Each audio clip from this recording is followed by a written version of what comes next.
اہلکار تھیں وہ زیادہ سختی نہیں برت رہی تھی، لیکن جو مرد پولیس اہلکار تھے، خاص طور پہ ایک پولیس افسر ہے اشفاق وڑیچ، وہ وہاں پہ باقاعدہ بدتمیزی بھی کر رہا تھا اور وہ لگ رہا تھا پورے آپریشن کا انچارج ہے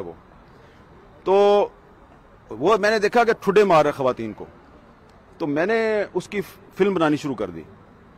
تو اس نے میرا کیمرہ چھیننے کی کوشش کی، آپ دیکھ بھی سکتے ہیں ویڈیو میں۔ تو میں نے اس کو کہا آپ یہ نہیں کر سکتے، تو اس نے بدتمیزی شروع کر دی۔ اب اس نے پنجابی زبان بولنی شروع کر دی۔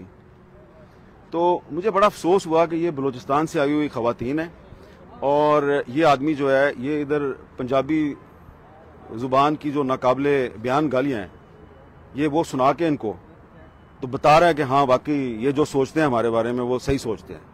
تو میں نے اس کو کہا یار تم خدا کا خوف کرو، تم یہ کیا کر رہے ہو؟ تو اس نے مجھے کہا کہ تم یہاں کیا کرنے ہو، تم چلے جاؤ، یہ کرو۔ خیر وہ بدتمیزی کرتا رہا میرے ساتھ۔ تو مجھے وہ ایک 12 سال کی بچی تھی، اس کو گھسیٹ کے لا رہے تھے، تو اس نے جب مجھے دیکھا تو وہ بھاگ کے وہ میرے ساتھ چمٹ گئی اور اس نے کہا میں نے ان کے ساتھ نہیں جانا۔